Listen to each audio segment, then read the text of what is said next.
శ్రీ జగన్నాథ పంచకం. ఇది ఆదిశంకర్ల వారు రాశారని చెప్తారు.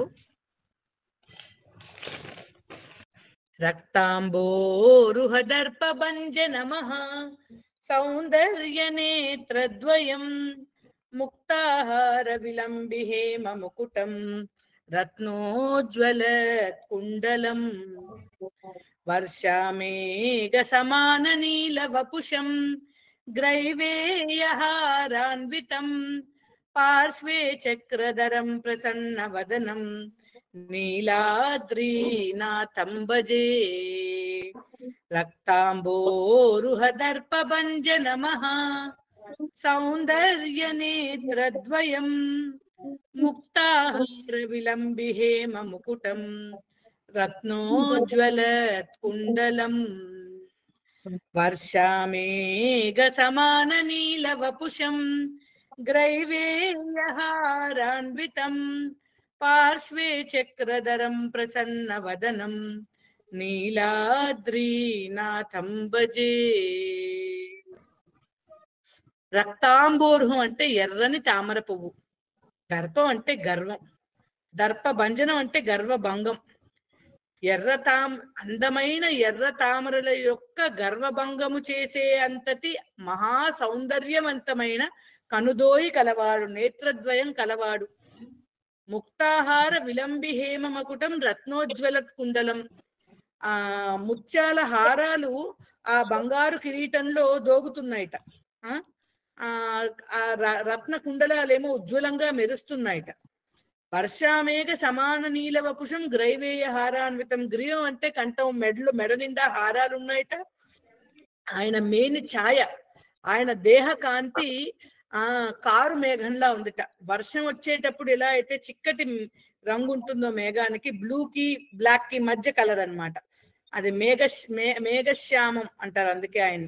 సో ఆ ఘనశ్యామ వర్ణం ఏదైతే ఉందో ఆ రంగులో ఆయన దేహపు ఛాయ ఉందిట. పార్శ్వే చక్రధరం, చక్రాన్ని పక్కన పెట్టుకున్నాడట. ప్రసన్న వదనం, నవ్వుతూ ఉన్నాడట. రాని మనందరినీ పిలుస్తూ ఉన్నాడట. అటువంటి నీలాద్రి నాథుడికి నీలాచలం మీద, ఆ నీలశైలం మీద, యాక్చువల్ గా అది నీలం మీద నీలంలా ఉందిట. నీలశైలం మీద నీలశైలము వంటి మేనికాంతి ఉన్న ఈ స్వామి ఉన్నాడట. సో రెండు, ఒక పెద్ద సాఫైర్ మీద ఒక చిన్న సాఫైర్ లాగా ఆయన అక్కడ విరాజిల్తున్నాడు అనమాట. అటువంటి జగన్నాథ స్వామిని భజే, మనందరము భజించేదము గాక, నేను భజించేదను గాక. రెండో శ్లోకం చెప్పుకుందాం. పుల్లేందీవరలోచనం నవఘన శ్యామాభిరామాకృతిం విశ్వేశం కమలా విలాస విలసత్ పాదారవిందద్వయం. పుల్లేందీవరలోచనం నవఘన శ్యామాభిరామాకృతిం విశ్వేశం కమలా విలాస విలసత్ పాదారవిందద్వయం. దైత్యారిం సకలేందు మండిత ముఖం చక్రాబ్జహస్తద్వయం. దైత్యారిం సకలేందు మండిత ముఖం చక్రాబ్జహస్తద్వయం. వందే శ్రీ పురుషోత్తమం ప్రతిదినం లక్ష్మీ నివాసాలయం. వందే శ్రీ పురుషోత్తమం ప్రతిదినం లక్ష్మీ నివాసాలయం. ఫుల్ల, ప్రఫుల్ల అంటే పూర్తిగా విచ్చుకున్న. ఇందీవరం అంటే అదొక వాటర్ ఫ్లవరే అన్నమాట. బ్లూ కలర్ లో ఉంటుంది అనమాట. Blue lotus or blue lily, blue కలువ అని చెప్పచ్చు, బ్లూ తామర, బ్లూ లోటస్. ఇందీవరం అనేది వాటర్ లో పెరిగే ఒక బ్లూ ఫ్లవర్, లోటస్ లాగే ఉంటుంది, బ్లూ కలర్ లో ఉంటుంది. అది కూడా ఫుల్లేంది అంటే మొత్తం విచ్చుకున్నట్టుంది. జనరల్ గా ఎలా చెప్తారంటే అప్పుడే విచ్చుకుంటున్నట్టు. ఇప్పుడు నిద్రపోయి లేచే కృష్ణుడి కళ్ళు ఎలా ఉన్నాయంటే అప్పుడే విచ్చుకుంటున్న తామర మొగ్గల్లా ఉన్నాయి అని చెప్తారనమాట. ఉన్నిద్ర పద్మనయనం నవనీత చూరం. ఉన్నిద్ర పద్మాలు అంటే అప్పుడే విచ్చుకుంటున్నాయి, నిద్ర నుంచి మేలుకుంటున్న పద్మాల్లా బాలకృష్ణుడు కళ్ళు ఉన్నాయి. కానీ ఈ జగన్నాథుడి కళ్ళు ఎలా ఉన్నాయి? పూర్తిగా విప్పారిన కమలాల్లా ఉన్నాయన్నమాట. ఫుల్ ఓపెన్ అయిన లోటస్ అన్నమాట. ఫుల్లేందీవర లోచనం, పూర్తిగా విచ్చుకున్న ఇందీవర పుష్పాల వంటి లోచనాలు గలవాడ. నవఘన శ్యామ, అంటే నల్లగా ఉంటే ఎవరైనా బాగుంటారా? కానీ ఈయన నల్లగా ఉన్నా చాలా బాగుంటాడు. ఈయనకు శ్యామ సుందరుడు అని పేరు. నవఘన శ్యామ, ఓ నల్లనివాడ, అయినప్పటికీ అభిరామాకృతి. అభిరామ అంటే మహా సౌందర్యవంతమైన, ఎంతో అందగాడని, ఎంత చూసినా తనివి తీరనంత అందం కలవాడని. అభిరామ అంటే చూసినా కొద్దీ చూడాలనిపించే రూపం కలవాలని అభిరామ అంటారనమాట. సో నవఘన శ్యామాభిరామాకృతి, ఈయన నల్లనివాడు. ఆ నల్ల నవఘన శ్యామ, కారు మబ్బుల వంటి నల్లని ఛాయగలవాడు, ఎంతో అందమైన వాడు, చూసినా కొద్దీ చూడాలనిపించేవాడు. విశ్వేశం, అన్ని విశ్వాలకి విశ్వేశ్వరుడు ఈయన. He is the controller of all the universes. కమలా విలాస విలసత్ పాదార విందద్వయం, ఈయన పాదార విందాలు ఆ లక్ష్మీదేవి చేతులతే సేవింపబడుతున్నాయట విలాసంగా. అంటే ఆ పాదాలని వత్తడం అనేది అదొక గొప్ప పోస్ట్ అన్నమాట. స్వామి పాదాల దగ్గర చోటు అనేది అదొక గొప్ప స్టేటస్ అన్నమాట. స్వామి పాదాల దగ్గర ఉండడము లక్ష్మీదేవికి ఎలా స్టేటస్, లక్ష్మీదేవితే సేవింపబడడం ఆ పాదాలకు అలాగే స్టేటస్ అన్నమాట. సాక్షాత్తు లక్ష్మీదేవి చేత విలాసంగా మెరుస్తున్న పాదార విందద్వయం, మెరుస్తున్న పద్మాలంటి పాదాలు గలవాడా అని అన్నమాట. విశ్వేశుడు సాక్షాత్తు లక్ష్మీదేవి చేత విలాసంగా సేవింపబడుతున్న పాదాలు గలవాడు. దైత్యారిం, దైత్యులందరినీ చంపినవాడు. హిరణ్యకశిపు లాంటి వాళ్ళందరినీ చంపినవాడు. సకలేందు మండిత ముఖం, ఎన్ని చందమామలు కాల్స్తే అన్ని చందమామల్ని జమ చేసుకో, అన్ని చందమామల కాంతితో మెరుస్తున్న ముఖం కలవాడనమాట. సూర్యవంశంలో ఆవిర్భవించాడు, చంద్రవంశంలో ఆవిర్భవించాడు. కానీ ఆయన చూపుని వెన్నెలతో, ఆయన మొహాన్ని చంద్రుడితో ఎందుకు పోలుస్తారంటే ఆయన కరుణ అలా హాయిగా ఉంటుందన్నమాట.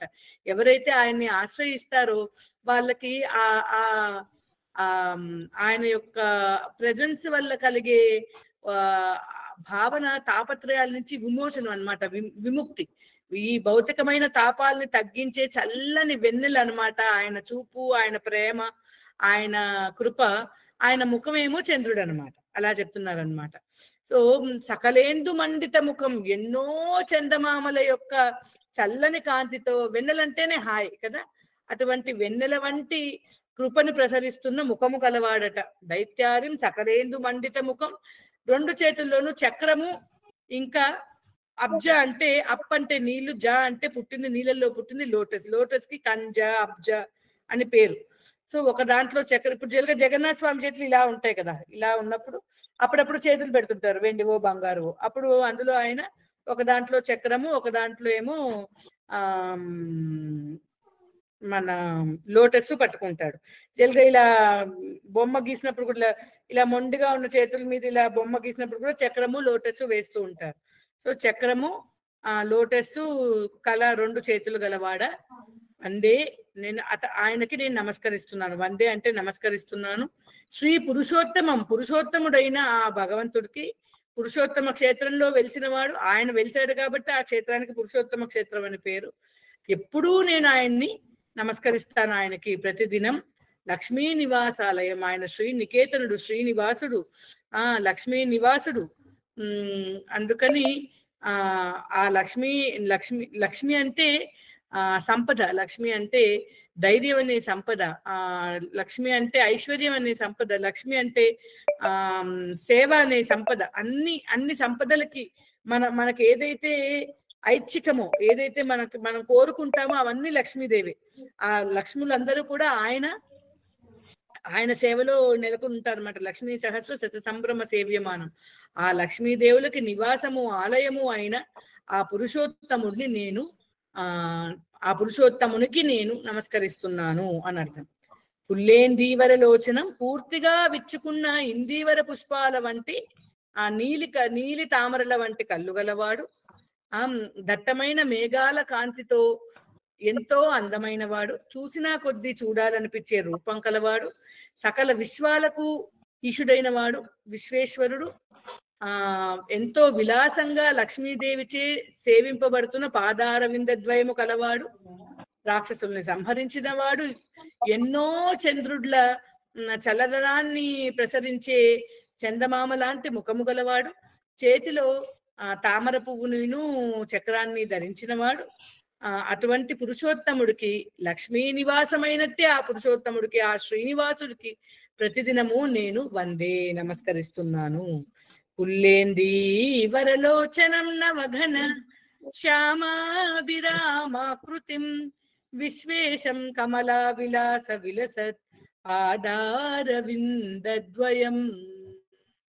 దైత్యారిం సకలేందు మండిత ముఖం చక్రాబ్జహస్తద్వయం వందే శ్రీ పురుషోత్తమం ప్రతిదినం లక్ష్మీ నివాసాలయం. పుల్లేంది వరలోచనం నవగణ శ్యామాభిరామాకృతిం విశ్వేశం కమలా విలాస విలసత్ పాదారవిందద్వయం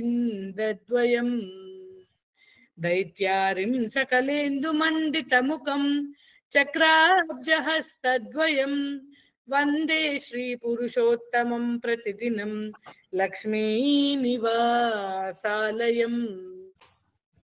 పూర్తిగా విచ్చుకున్న ఇందీవర పుష్పాల వంటి కళ్ళు గలవాడు, మేఘం వంటి దట్టమైన వర్ణము కలవాడు, చూసినా కొద్దీ చూడాలని అనిపించే సుందరమైన రూపం కలవాడు, సర్వ జగత్తులకి ఈశుడు, లక్ష్మీదేవిచే విలాసంగా సేవింపబడుతున్న పాదార విందములు కలవాడు, సకల రాక్షసుల నాశకుడు, ఎన్నో చంద్రుడుల యొక్క చల్లదనాన్ని పొందుపరుచుకున్న చందమామ లాంటి ముఖము కలవాడు, చేతిలో చక్రము తామర పువ్వు ధరించిన వాడు, లక్ష్మీదేవికి నివాసమైన వాడు అయిన శ్రీ పురుషోత్తముణ్ణి ప్రతిదినము నేను నమస్కరించేదను గాక.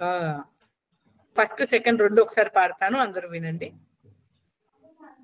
రక్తాంబోరుహదర్పభంజన మహా సౌందర్య నేత్రద్వయం ముక్తాహార విలంబిహేమ ముకుటం రత్నోజ్వలత్ కుండలం వర్షామేఘ సమాన నీల వపుషం గ్రైవేయహారాన్వితం పార్శ్వే చక్రధరం ప్రసన్న వదనం నీలాద్రీనాదం భజే. పుల్లేంది వరలోచనం నవగణ శ్యామాభిరామాకృతిం విశ్వేశం కమలా విలాస విలసత్ పాదారవిందద్వయం దైత్యారిం సకలేందు మండిత ముఖం చక్రాబ్జహస్తద్వయం వందే శ్రీ పురుషోత్తమం ప్రతిదినం లక్ష్మీ నివాసాలయం. అది ఇవాళ జగన్నాథ పంచకంలోని 2 శ్లోకాలు.